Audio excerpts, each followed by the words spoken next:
ใช่ก็ว่ามีผัวมีอย่างแล้วปะพายเบาเนาะไปเบาไปไทยได้สิมาเก็บสังคนเรื่อยๆก็ว่ามีผัวมีผู้บ่าวแล้วปะไทยเบาได้ยินมาแววแล้วแววเนี่ยเนาะแววสื่อมันบอกโมเมนต์บ่สำเห็นมันนอนในขางกันแค่ได้แหละคนเอาก็ผ่านไปมันบอกเถอะเรื่องคนเบามันประชดเถื่อนแน่น้องให้ก็บอกไปโลดขวบไปอยู่น้ำผัวน้ำยังแล้วได้ผัวพลังพลิงหัวเขาอ่ะโมเมนต์บ่โอ้กระซำจะได้ก็ได้อยู่แต่เขาสิมีอย่างสิมาเลี้ยงเขาได้เขาแล้วเลี้ยงเขาเนาะบ่แล้วจับเขาเลี้ยงเขากันเขาสาวอยู่ได้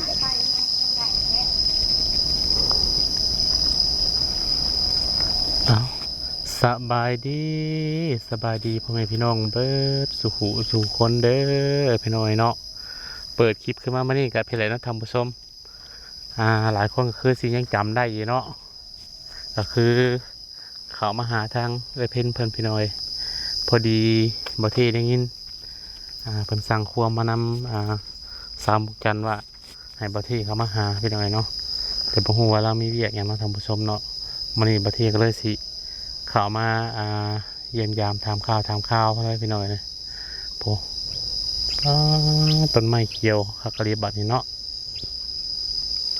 ปะเดี๋ยวเราจะเข้าไปหาเพิ่นก่อนพี่น้อยเพิ่นย้ายบอลเลยได้บัดนี้เนาะตะกี้เพิ่นอยู่ปุ๊บบัดนี้ย้ายมาอยู่พี่บัดนี้พี่น้อย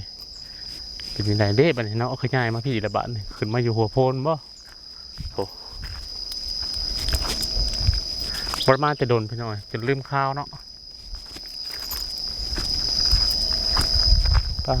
โถหลายบอลเลยเป็นไงตัดไม้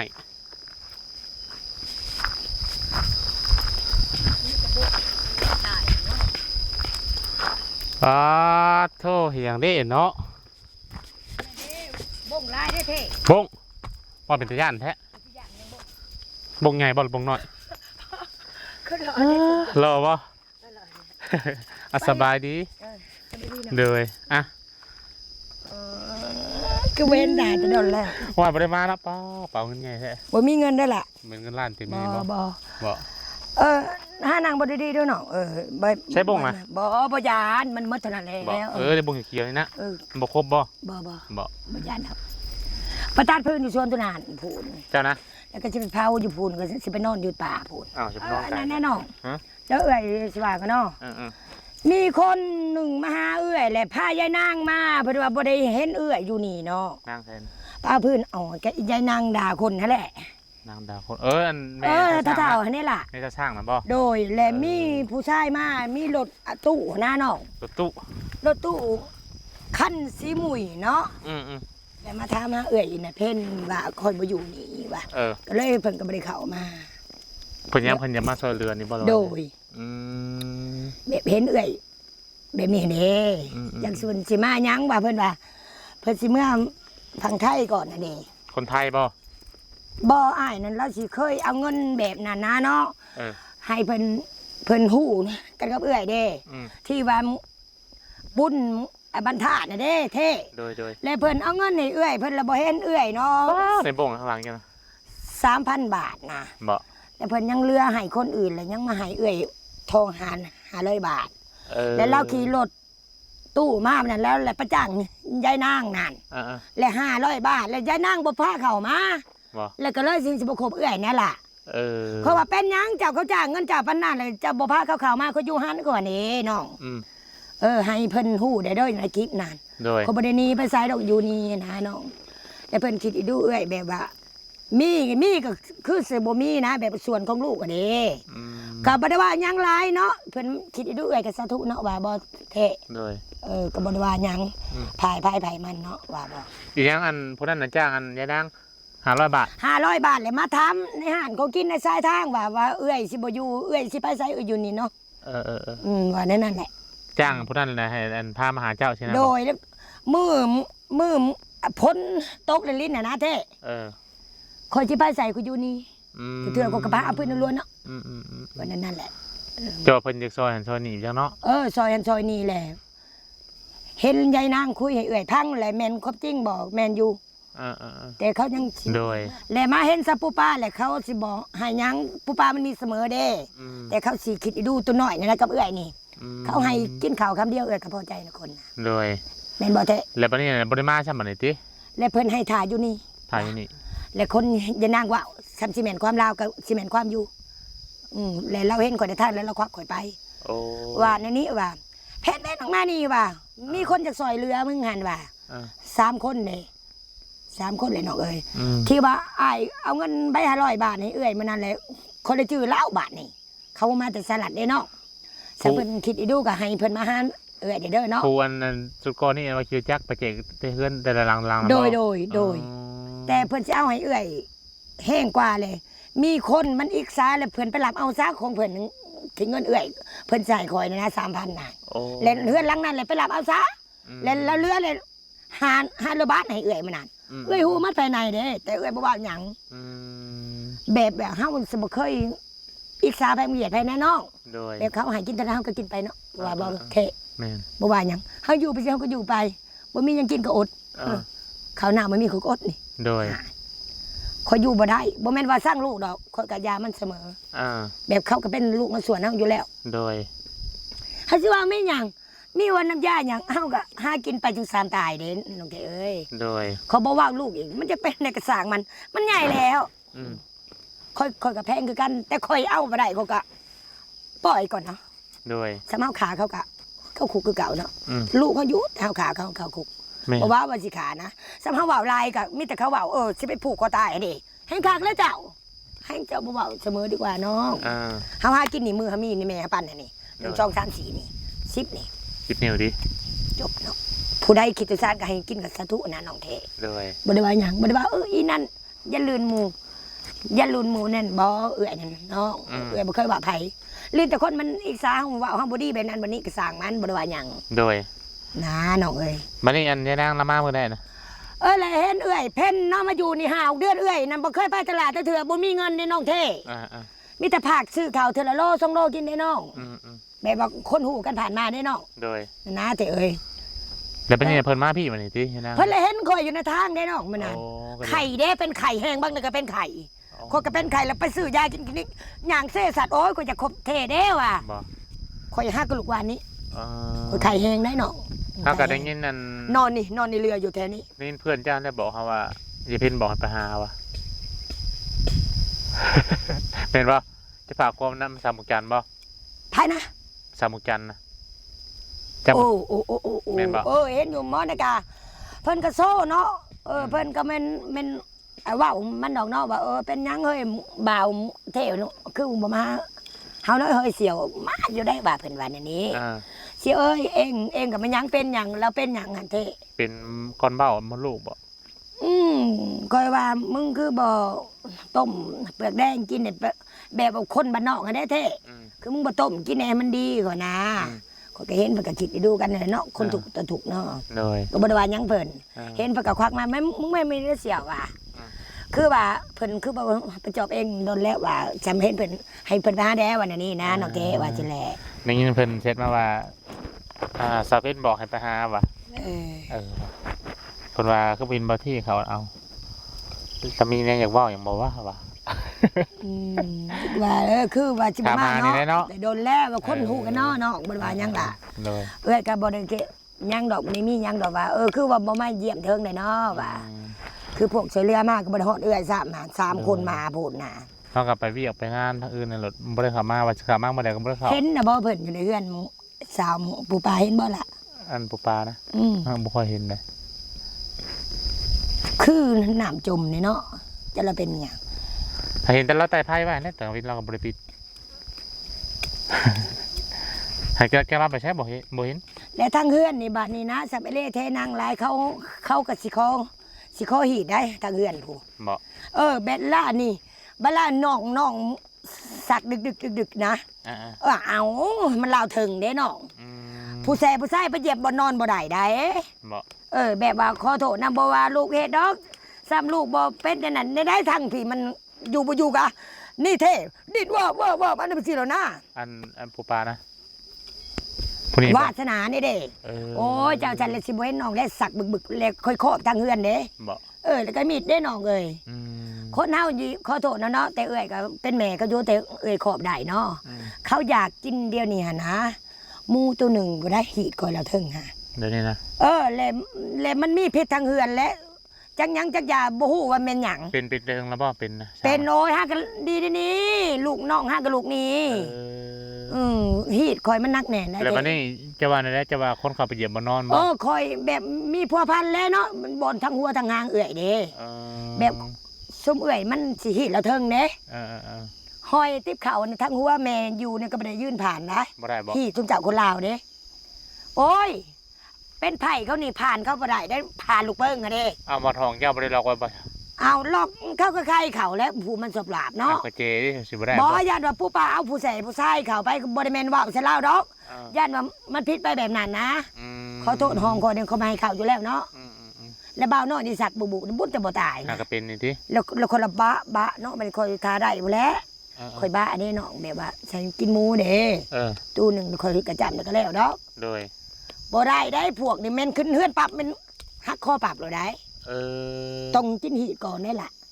ฉันอยู่นำกันได้ใช่นะบ่หักคอใช่นะเอาเขาก็ต้องได้มาหอบแม่คนแล้วเนาะมึงบ่ล่ะกะจักหลานหากระมูตัวหนึ่งได้หีเดือดแบบนั้นแบบแต่งงานต่างหากได้ล่ะสนั่งในระบุยังไงเราใหญ่หลับรูซื่อๆได้คอยมีในพิษทางเฮือนแล้วลูกก็จังเป็นคอยเองกับนักสักบุบเนาะเจ็บแขนคือมันจะปวดเท่ตายแล้วมันนี่ว่ะสิมีไผเบิ่งจะเนาะนั่นนี่ย่างไปซื้อยาชีสับชีโอ้ป้าลำบากเลยว่ะแต่เจ้าสงสารนี่จังว่ามีพิษในพิษอยู่เฮ้ยพิษล่ะพิษ100%บ่ค่อยครอบแล้วครอบก็ซ้ำสปิดทีมโลสปิดทีมโลเขากันพัดเฮ็ดแม่ก็พอกันเนาะบาทนี่อ้าวแม่นทางเฮือนอลีนี่ว่ะโอ้เป็นบ้าเลยกูเนี่ยว่ะค่อยยอมเด้อว่ะค่อยพิษแล้วค่อยยอมก่อนถ้าก็ได้ก็เด้อโดยค่อยยอมเองได้ล่ะบัดนี้แหละค่อยยอมเองแล้วก็แควนี่บ่าวอยู่ไกลกันตกใจยังเอ้ยเฮ็ดว่าสักบุบ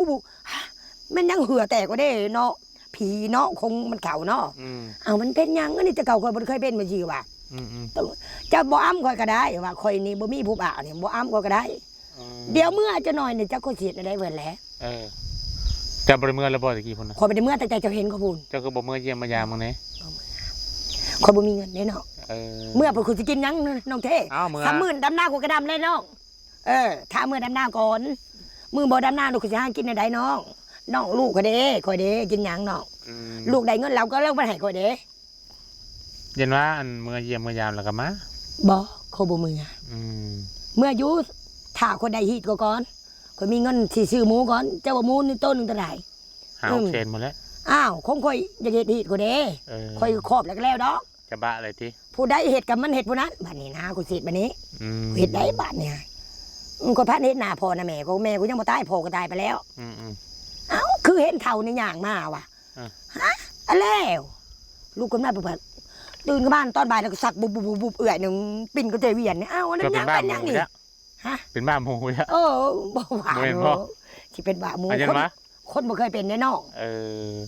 แล้วก็แต่งขันหากันไปเนาะแล้วก็เพิ่นข้อกินยาดูดยาเนาะเพิ่นเคยดูดยาแล้วก็ข้อกินกาแฟน้ำเอื่อยเนาะเหล้าเด้เราเคยกินเหล้าเด้ป้าขอบๆแล้วก็จำพี่ทีมเนาะคนลาผู้ชื่อแล้วก็สิเฮ็ดเองก่อนนะคนนบได้ล่ะผีน้องผีทำคือคนทำได้บ่าวเนาะก็อยู่บุแล้วขอบแล้วกันได้หันไปเบิ่งกันเป็นมื้อเดียวกันเลยบ่เป็นมื้อเดียวกันนอนหลับอยู่นี่บ่ได้มีไผเบิ่งเวลาเดียวกันบ่นอนหลับนี่เลยแล้วก็ค่อยขอบก็คือมือเด้ขอบแล้วก็ลุกน้องแต่ที่ว่าไปซื้อยามันสิเป็นหยังคนบ่ได้เคยเป็นหยังคงเพิ่นเบิ่งเนาะเพิ่นถามซื่อๆว่ามาถามว่าฮีดคล้องเด้ในได้ลูกว่านั่นเขาฮู้มาได้เขาถามมีฮีดแล้วได้แต่คอยรับภาระเองเขาคงผีเนาะคงคอยเป็นลูกสาวเด้คอยสิแกเองล่ะคอยเช่นได้อยู่ดีแม่งเด้คอยบ่รวยก็อย่าดอกเฮ็ดหยังก็ต้องครอบต้องบอกเพิ่นแล้วติคันเฮ็ดแบบเงียบๆบ่ได้เนาะมันถามหายากเนาะอย่านึกว่าบ่มีไผอยู่ในห้องเนาะมีบ่คอยอยู่พี่คอยฮู้จะเห็นแต่คอยฮู้เองนั่นแหละจะมีตาทิพย์แบบเห็นแล้วนะเห็นหมดเลยไผเว้าควันคนที่บ่แรกมากกว่าพันเห็นหรอกก็พันเห็นมาเลยคงค่อยเป็นผ่านลังมานี่เนาะก็เลี้ยงปู่ป้าก็ว่าจะน่าค่อยไปเบิ่งเลขมือเลขออกค่อยไปเบิ่งบัดนี้แล้วค่อยยันคนเห็นเนาะเอาค่อยเมื่อบาทพลานใจเข้ามาให้เบิ่งแบบว่า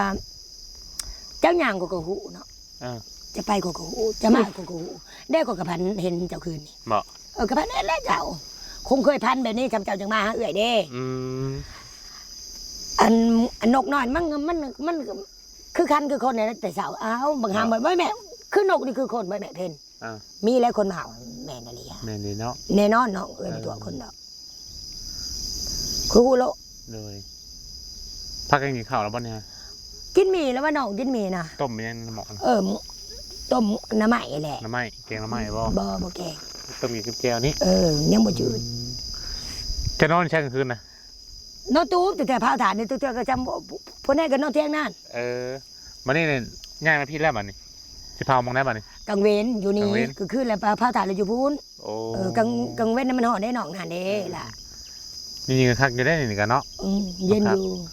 เจ้าก็นอนอยู่นี่ก็ได้อะไรเงี้ยบ่นอนบ่ได้อยู่บงนอนเที่ยงเขาตื่น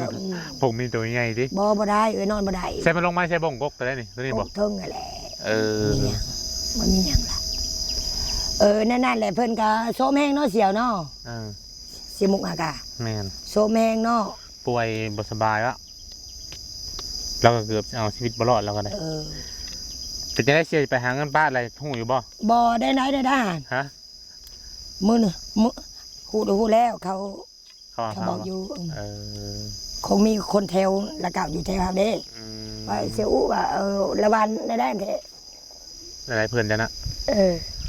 เพิ่นจะไปเฮ็ดงานบ้านมื้อได้อ่ะจากขอบัตรยังหมอป่ะเห็นแล้วบัตรเดือน1,900อยู่ใกล้ๆนี่แหละนี่มุกนี่เลยมุกไปตอนแรกเพิ่นว่ายังเอาเจ้าไปนำแต่ว่าเพิ่นผัดเอาผู้เดียวนะโอ้คนนี้คันไปเจ้าก็สิไปบ่โอ้ยก็บ่ปีนี้บ่ไปถามมันวิญญาณพ้นก่อนเพื่อจ้างเงินเมียนให้น้องกินเด้ค่อยไปคงยะไปกับผู้นี้สิยากอีกเนาะผู้นี้ได้ไปเบิ่งมาได้แหละบ่ค่อยมีแล้วไปทาพันมาได้แน่นอนมาแล้วบ่มายุมเจ้าบ่บัดนี้ของเพิ่นหักค่อยอยู่แล้วลูกเจ้ามันยุมเจ้าบ่บัดนี้ยายแล้วไปอยู่อยู่นะเพิ่นน่ะก็ซ้ำแม่เขาเองเขาก็หักเราได้ล่ะหักเราได้ประพันธ์นะตอนแรกผมจะเอาเจ้าไปน้ำตอนนี้เราเป็นว่าเอาแต่คนเดียวไปโลดไปก่อนโลดบ่ว่าหยังก็ไปเองก็บ่มีปัญหาหยังก็จะไปอยู่แต่คนจะไปรับอันนั้นพ่อแม่ก็ไปแล้วรับอันนั้นเสียสายของเงินไถ่บัตรนะหาเองบ่ได้ดอกน้องเอ้ยเป็นยังไงเจ้าของมือนี่สบายดีบ่เดี๋ยวนี้คือส้มๆแท้ส้มทางเด่นบ่คือดำๆแบบนั้นดำได้ละบ่ปะครีมเนี่ยเป็นอันนี้แหละฝ้าเข้าคนเคยใส่ครีมเนาะจะใส่ครีมแล้วมันจะปล่อยมันดำมันมีปัญญาซื้อเด้มันแพงเด้ปัญญาแสนกับบ่มีเนาะครีมยังจะใส่นะจะครีมยังไงมันก็อยู่ในตลาดนั่นแหละบ่เลยใส่บ่ได้ดอกอย่ามันหอนลายได้เถอะก็เว้นมาก่อนดำก็อย่ามันละดำมันจะงามยาดอกพอจะมีกินละพ่อน้องเลยโอ้ยชุกใจเป็นหยาดเปิงอยู่บ่งคนได้ไหมบ่งไอ้ก็เล่นนี่นะแต่บ่งน้อยๆนะฮะยังย่านได้บ่งอัน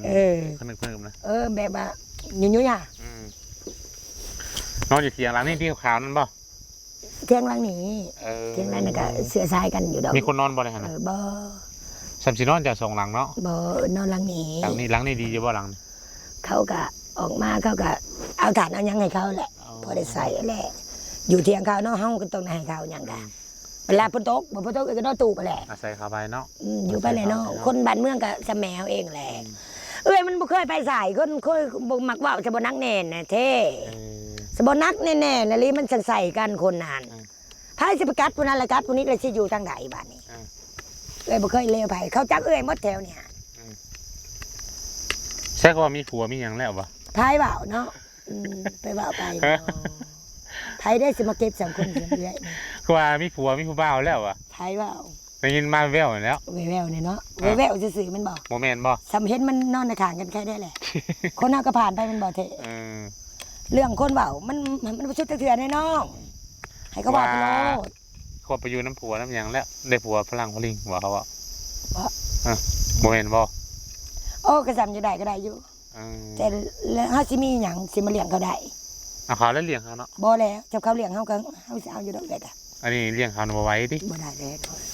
คนน้ามันก็ว่าอะไรคนแบบนี้เนาะมันก็ว่าไปเจอโลกนะเท่ แล้วเช้า นั่นแห นี้ ละจังว่านั่นแหละนั่นแหละจังบ่กล้าเข้ามาจังว่ามีผัวมี โอ้ หยัง ย โยมีผัวมีห ฉั ยั น ง จะ ไป บอก แล้ว มานี่ก็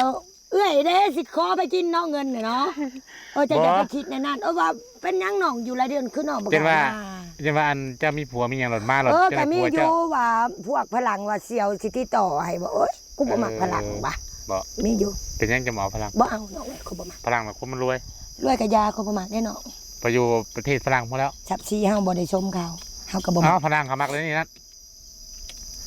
อยากรวย คน จั งามๆมึงยิ้มเขาบ่ได้มักเด้อฝรั่งเป็นบ่เขามักคนดำๆดิมๆแบบ แม่นเนาะ เตี้ยๆยังเป็นบ่เตี้ยๆปอกๆแป๊กนะ จะเอาไปตายจากลูกก็ใหญ่แล้วอยู่สบายเลยเนาะ ไปอยู่เมืองฝรั่งใส่เงินฝรั่งว่าจะได้หยังซื้อเอา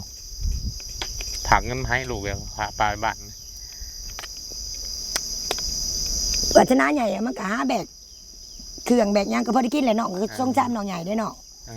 จนกามีโอมได้เงินค้ำแต่ก็ซื้อรถมันเพิ่นขี่คันหนึ่งเนาะเห็นบ่น่ะแบกเครื่องนึงนี่ก็ได้คือพ่อเขาแบกว่างานน่ะเอาอ้าเขาก็ลายอยู่ ให้ลูกหากินมันจะต้องได้เบิ่งเองยันอยู่พ้นซิมได้ย่านติดกระทบกระท่อมในเอื้อยนี่แหละเอื้อยบังคับเอาเองเนาะงานเฮาอยู่ในเอิกเอาเองได้เนาะ โดย มันใหญ่มากก็แล้วแต่มันเองบ่ได้ว่าแล้วแต่มันเองนั่นบ่เขาบ่มีพ่อก็ต้องได้เบิ่งเขาหน่อยหนึ่งกินหน่อยหนึ่งเทื่อๆก็มีห่อเดียวก็อดแล้วก็ให้ลูกก็กินหมดก็บ่กินก็ใหญ่กว่ามันค่อยเป็นแม่มันเด้ฉะนั้นก็สิเลี้ยงมันใหญ่บ่เนาะ โดย เช้าผู้ปานบ่ได้มาเหยียบนี่นะ บ่ได้มาเลยบ่ ใหญ่ก็แหละบ่ได้ว่าหยังเขามีเงินก็บ่ได้ว่าหยังลูกบ่ได้ว่าหยังเขาจะเป็นนายกระสางเขาใหญ่แล้วค่อยแต่เอาโตก็รอดอ่ะพ่อ เจ้าก็มาเยี่ยมเพิ่นจากเมืองจังได ก็อยากเมื่ออยู่แหละถ้าได้เงินบ่แหละเท่บ่มีเงินเอื้อยสิเมื่อได้ค่ารถกระล่างก็เป็นแสนแหละเนาะ เห็นผมบ่ หมู่เจ้าเผาถ่านจะได้เพื่อจะตัดพื้นได้โดดหนึ่งนะมันพอตายเลยเท่ หมู่เจ้าดิให้หมู่ ขาย จะ แห มา ละ ส่ง